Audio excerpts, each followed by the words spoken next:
herritar batek edo kaletar batek, nire bezalako kaletar batek, bere izi ditzake, liztorra asiatikoa eta hemengoa?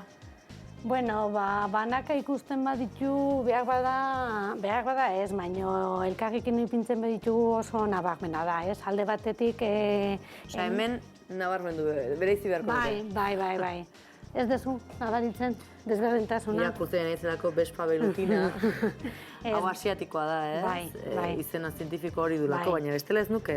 Ez, baina ikusten da, adibidez hauek askoz ilunagoa direla eta hauek askoz horiskagoa direla, ez? Hori nik uste nabarmen dela. Beste alde batetik, amengo listora zertxo bat handigoa izaten da normalean. Bilatu dezakegu asiatikoan ere zerbait antzerakoa direna, baina nik uste dut nabarmen da, beraiek horiskagoa direla eta asiatikoa ilunagoa dela. Eta itxura zaratago, desberdintasunik? Bueno, alde batetik, edadura aldetik ikusi da nola asiatikoa oso ondo moldatu da hemengo egoerara, horrek esan nahi du gutxi gora bera baldintza berdinetan bizi dela. Gertatzen da gaur egun eta etorri diren honea beste baldintza desberdin batzutara hasi dela erasotzen gure erlei, ez? Eta alde horretatik askoz erasotzaile handigoa dira hemengoa baino.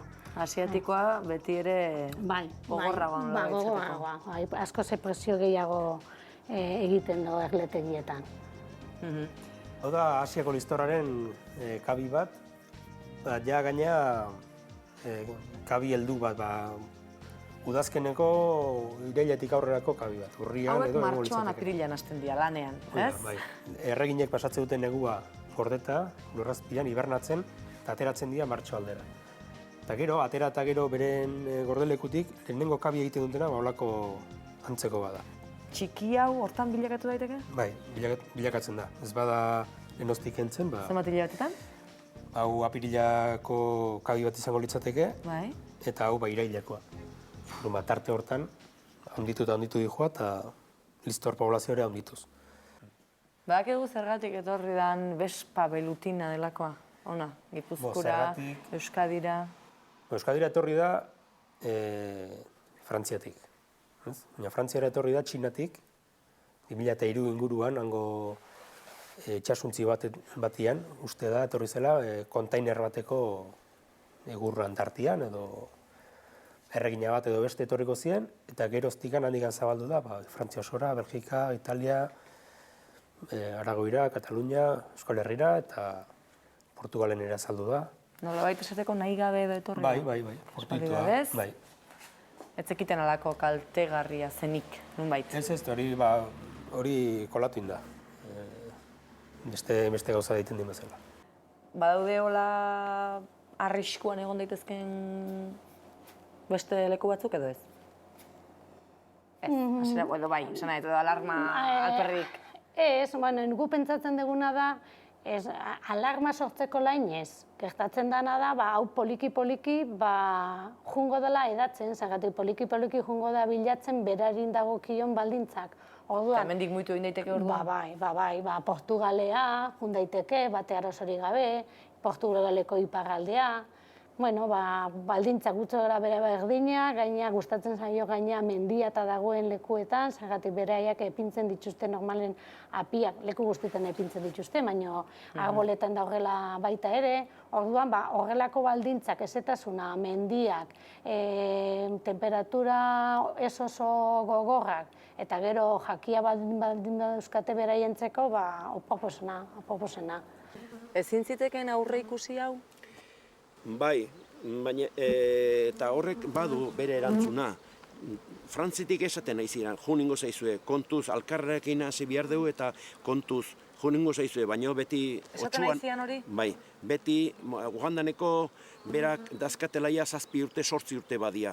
Berak hasi zirela nabarmendu zula beha bazakatelan.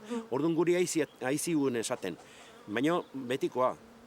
Osu etortzestan bitartean, badator, baina ez ez nisten etorriko denikan. Zergatik da hain kaltegarria? Kaltea egiten duna da bere ugaritasunak.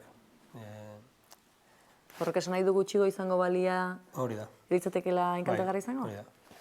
Segurazki bertako listorraina ugalduko balitzateke, ez luke galako kalterik egingo. Hori?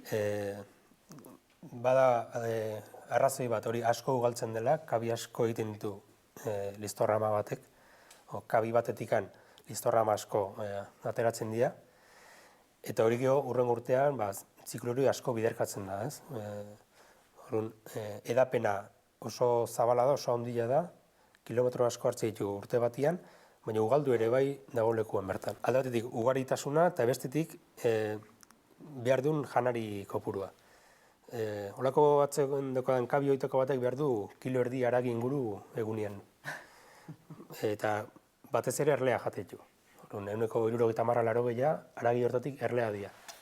5.000 erle edo gehiago behar du holako kabi batek egunero. Beharra horiek egite dute kaltea. Kabi asko daude eta gaina behar asko dauzkate. Horrek sortzen du kaltea. Egiten duen erlean aurrean egiten duen efektua da, erlauntzaren aurrean jartzen da listorra, hemen hau da sarrera, erlauntzarena, hemen 20 zentimetrotara edo, kanpora behira. Eta kanpotik janariakin karratuta datorren erlea harrapatzen du listor horrek. Pixkan, dihoazte erleak harrapatzen eta barruko erleak gutxitzen. Bestetik, janari sarrera gutxiago da. Janariakin datozenak harrapatzen ditu. Kendu iten diete? Hoi da. Barruan, erreginak hartzen duen abisua da, janari gutxiago dagoela, eta ez du arrautzari jartzen, arrautza errute eteten du. Eta horrek ekartzen du aldi berian, poblazioa gutxitzea. Produkzioa gutxitzea eta hori dena, ez? Hori batez ere nabaritzen da udaran, abuztua, iraila eta urrian. Garai horietan erle berria egon behar da erlauntzan, erle berria jaio behar du, eta listor horrek ez diguzten jaiotzen. Bizkan, erlauntzako populazioa bajatuz dihua, eta listorrak iritsi daitezke sartzera ere barrura, eta barrutikan eramatea erleak. Azkenean, listorra asko baldin badago erlauntzaren aurrean, erleak ez dira ateratzen kanpora, eta listorra bera sartu daiteke barrura eta akabatu erlauntza osoa. Akabatzen ez duna ere, erle gutxirekin iritsi daiteke negura, edo janari gutxirekin, eta neguan zeharril, baina erleare o listorraren ondorioan gatik. Eztiari kalte egin diezaioke? Eztiaren kalitateari? Zaporeari? Ez, zergatik hauek egiten dutena da erleak akau. Eztia erleak egiten dute. Bukatuko lila erleak eta bukatuko litzateke eztia, baina eztian bertan ez dauka inolako eraginik. Ekoizpena gutxitu bai, erleak akatzen dituelako baino. Jandezakegu eztia bat arazorik gabe. Eta eztia ez dena, alegia inguru giroa, hemen beste kalterik egiten dute? Bueno, gertatzen dena, beraiek guk jakin dugu honegatik erlei erasotzen dielako, baina erlei aparte beste intsektu batzuei ere egiten die kalte eta erasotzen die baita ere. Adibidez?